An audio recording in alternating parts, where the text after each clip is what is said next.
Le suaire de Turin est le linceul d'inhumation de Jésus-Christ. Les sceptiques disent que c'est une fraude médiévale, que c'est du flan. Mais c'est bien documenté que le suaire existait avant le Moyen-Âge. Voici un bref résumé. Le linceul fut transporté par Saint Pierre depuis la tombe de Jésus jusqu'à Édesse en Turquie. Le suaire fut perdu et ne fut retrouvé qu'en 944, quand l'empereur byzantin envoya son armée le ramener à Constantinople. En 1204, les chevaliers européens de la 4e croisade saccagèrent Constantinople. Ils le ramenèrent en France, où Marguerite de Chernay le transféra à la famille de Savoie. En 1532, un incendie dans la cathédrale savoyarde, à Chambéry, en France, endommagea le suaire. En 1578, les Savoyards établirent leur capitale à Turin, en Italie, en prenant le suaire avec eux, où il y est resté depuis. En dépit des preuves incroyables que vous allez voir, il n'y a que deux arguments que les sceptiques utilisent pour tenter de démonter le suaire de Turin. Le premier, c'est le test au carbone, qui se fit en 1988, et l'autre, c'est une lettre de répudiation de l'évêque d'Arcy. Et cette lettre répudiée disait que cet évêque avait écrit cette lettre en disant connaître celui qui avait conçu le suaire. C'est ce qui leur fait conclure que ce linceul est faux.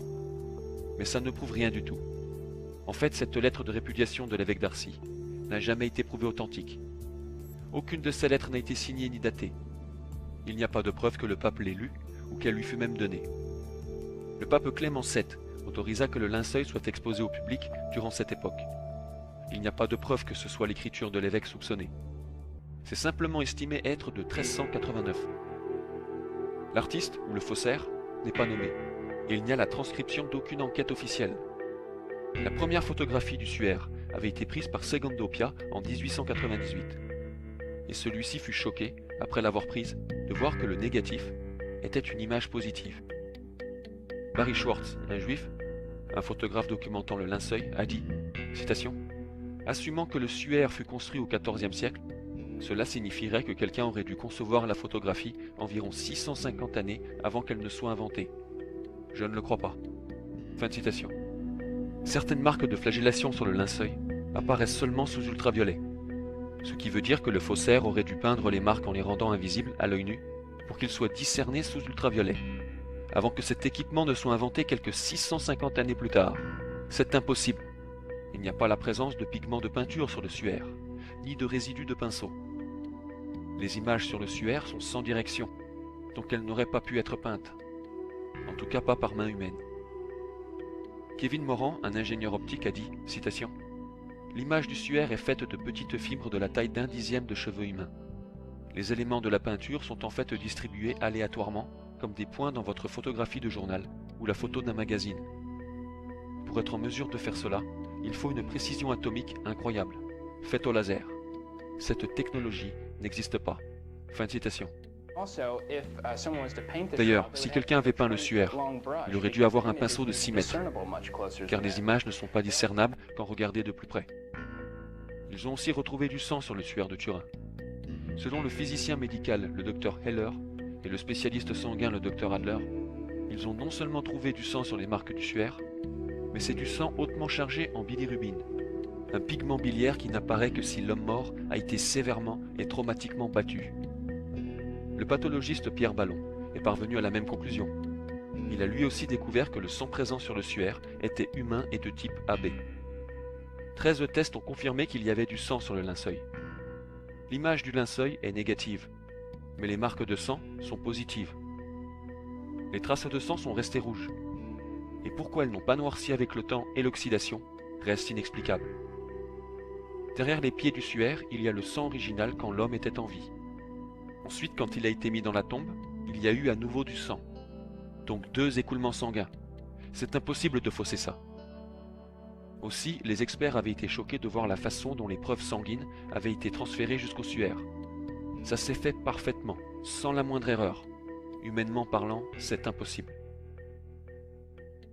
Le docteur Max Frey était un criminologue suisse, l'un des experts analystes mondiaux en pollen, poussière et autres. Il a développé les techniques pour savoir les faits de criminels, en analysant les pollens ou poussières de leurs vêtements. Et il fut consulté pour plusieurs crimes par les forces de police de plusieurs nations. Le jugement de ce docteur était très simple.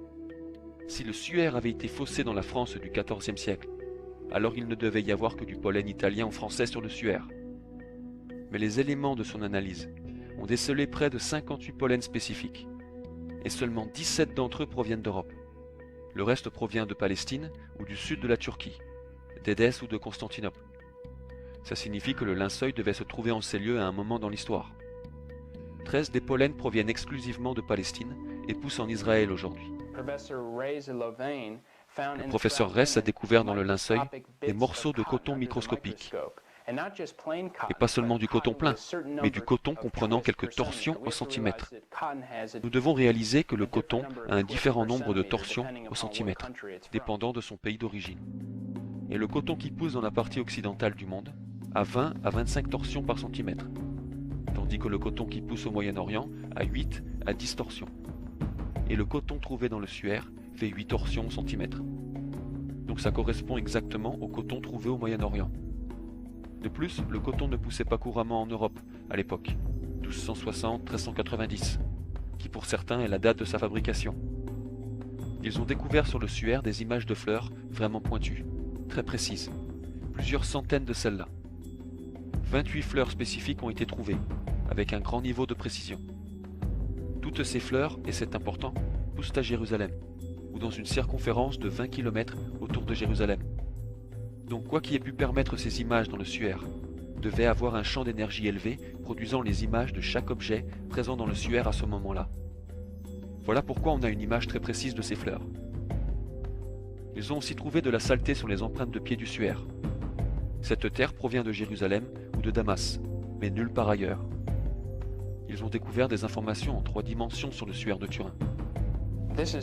C'est incroyable, car il faut réaliser qu'une peinture ou une photo n'a que des informations en 2 dimensions. Le suaire a pu avoir des informations en 2D et en 3D.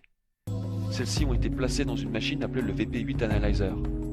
Cet analyseur trouva que dans l'image du suaire, il y a des informations en 3D qu'un artiste n'aurait pas pu mettre. C'est aussi une coutume juive, quand une personne meurt, de mettre des pièces sur les yeux du défunt, quelque temps avant que le corps ne soit enterré. Et dans les tests du suaire de Turin, ils ont retrouvé une pièce sur l'un des yeux, l'œil droit. Cette pièce a 24 similitudes avec une pièce appelée le lepton, qui fut sortie par Ponce Pilate entre 29 et 36 après Jésus-Christ. Gardez en mémoire sur ce que vous voyez sur cette pièce, UKAI. Et maintenant, on va voir le suaire en zoomant plus près et plus large. Et c'est grâce à ces amplifications que le père Francis Filas a pu faire cette découverte.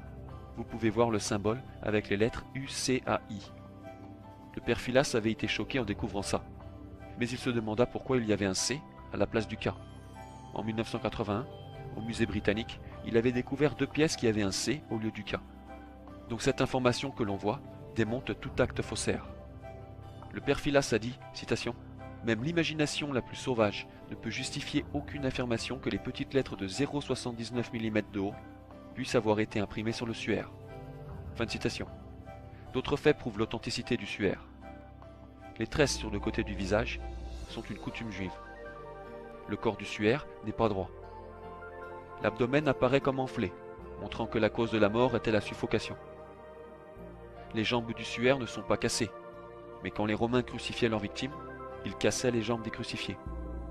Ça s'explique dans Exode 12,46, où il est dit que personne ne rompera un os de son corps. Les écoulements sanguins. Nous devons réaliser que chez un crucifié, les mains forment un angle de 25-65 degrés. Donc le sang s'écoule d'une certaine façon.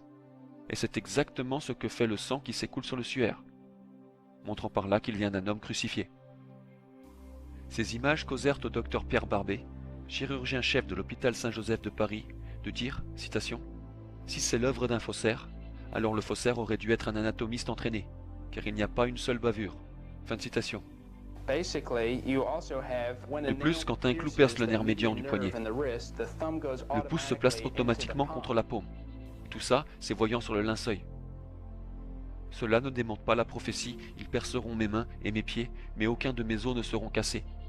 Car les anatomistes de tous les pays, à travers l'histoire, comprennent que la main, c'est le poignet, la paume et les doigts. Voici un outil romain pour la flagellation, appelé le flagrum. C'est une poignée avec 3 cordelettes de cuir à son bout. Et chacune de ces cordelettes a un objet en forme de bille, accroché dessus, des objets métalliques.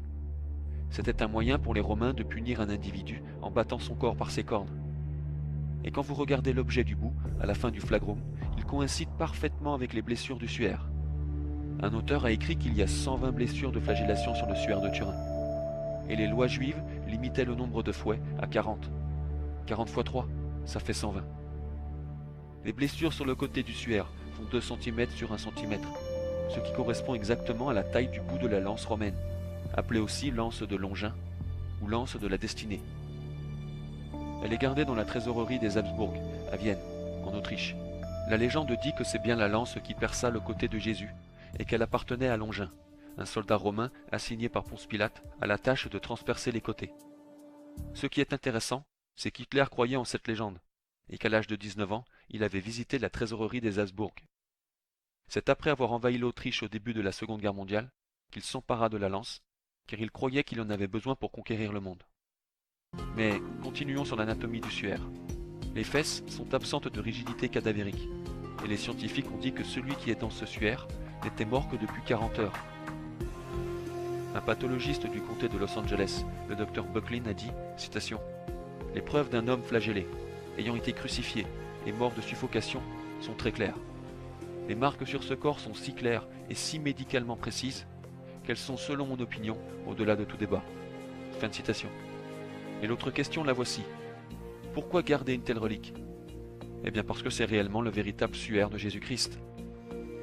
Les avocats du Saint-Suaire avaient reçu un grand coup quand les données au carbone 14 étaient sorties en 1988, où il était dit que ce suaire datait d'entre 1260 à 1390.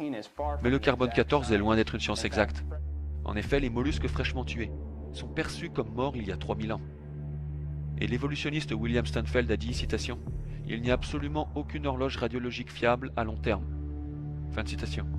La datation au carbone 14 est basée sur un nombre d'hypothèses telles que celle-ci. Le taux de putréfaction a toujours été le même au cours de l'histoire. La quantité de carbone 14 dans l'atmosphère a toujours été la même. C'est aussi fondé sur l'hypothèse que la colonne géologique soit correcte. Mais on a prouvé que ce n'est pas correct. 3 laboratoires avaient été sélectionnés pour appliquer les tests au carbone 14 sur le suaire. 3 échantillons contrôlés de lin d'un âge connu leur ont été donnés pour assurer la précision de leurs tests en laboratoire. Un échantillon, connu initialement comme datant de 3000 avant Jésus-Christ, revint à la fin des tests en laboratoire avec un écart de 1100 ans.